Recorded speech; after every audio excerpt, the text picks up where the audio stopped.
Hey trucking fam, welcome to today's video. So if you're thinking of starting your own trucking business or you've just applied for your DOT and MC numbers, today's video is for you. I'm going to be sharing common mistakes most carriers make during FMCSA registration and most importantly how to avoid those mistakes so that your authority can come in quickly and save you a lot of headaches.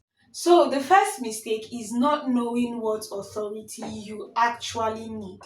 Most carriers start up without being sure of what authority they will be needing.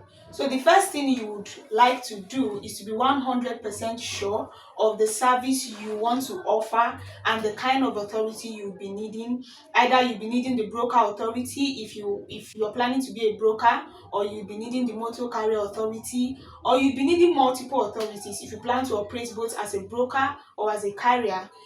You need to be specific on what service you want to offer and then know what authority you need. In most cases, depending on your service, you might be needing more than one authorities. So know your service and then know the authority you need to get.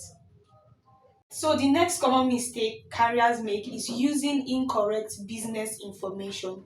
Now, when you are registering with FMCSA requires that you use your correct business name, your address, your business name and your address must match with exactly what you have in your document.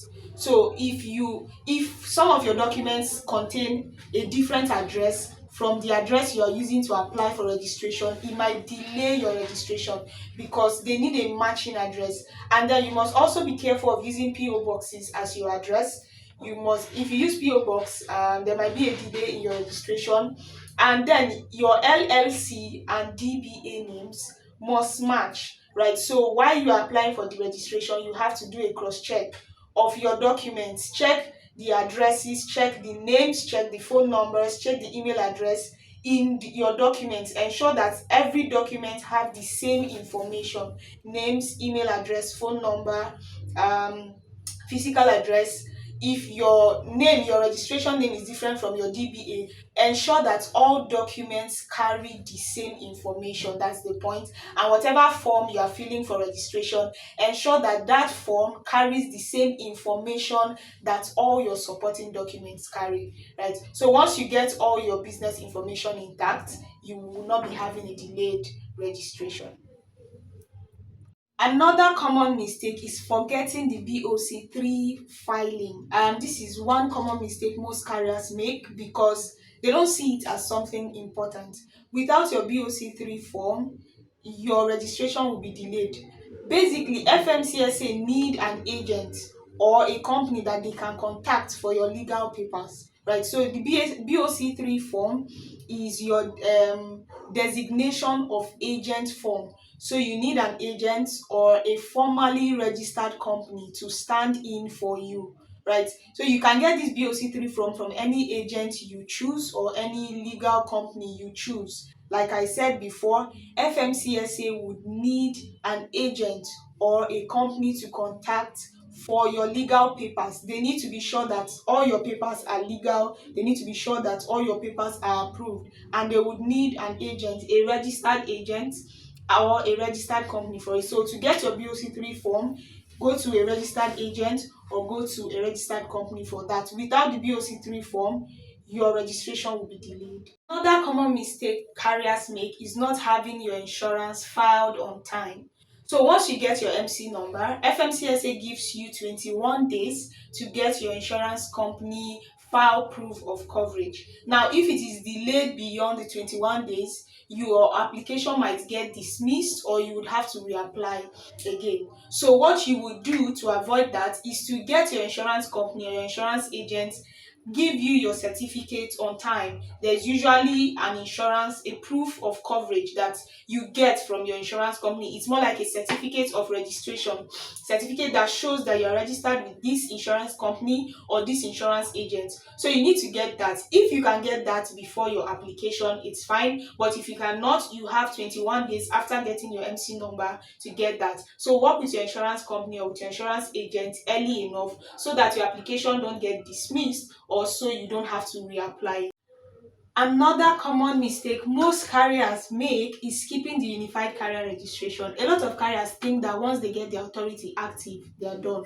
Not true. If you operate interstate, you must register for the unified carrier registration every year. Skipping it might get you tickets at roadside inspection or even placed out of service. So what you do is, once you get your authority active, make sure you go for you do the unified carrier registration, and ensure to mark your calendar because you have to renew that registration every year. So two things: once you get your authority active, you register for the unified carrier. Once you have registered, mark out your calendar for a yearly renewal. Once you get that done, your application would not be delayed and you get your FMCSA registrations on time.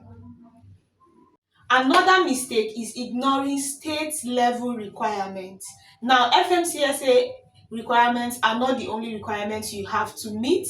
FMCSA is federal. Your state of operation has its own requirements. If you're operating interstate, whether you're operating interstate or not, you have a base jurisdiction, right? So let's say you're operating with New York as your base jurisdiction.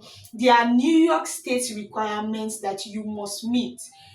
Some state requirements, one of it is the IRP, the apportion plate. You must get your apportion plate. Then there is IFTA tax filing. There are also state tax filing like HUT, KYU, NY, and all of that. So you must ensure that while you are meeting up with the FMCSA requirements, which is federal, you have to meet up with your own base jurisdiction requirements. If you don't meet up with that, you might get fines, and when these fines accumulate, the funny thing is that the fines you get for not meeting up to your state requirements will reflect on your FMCSA scores, right? So while you are trying to meet up with the FMCSA requirements, do not ignore your state requirements. File your state taxes, report when you have to, pay your tickets when you have to, right? So one of the things that you would do to keep up with that is to check your DOT. Once you have your base jurisdiction, check every requirement that jurisdiction wants, and then mark their date. For tax filings like IFTA and HUT, it comes quarterly. Mark out the dates for this and ensure you meet up with these states' requirements.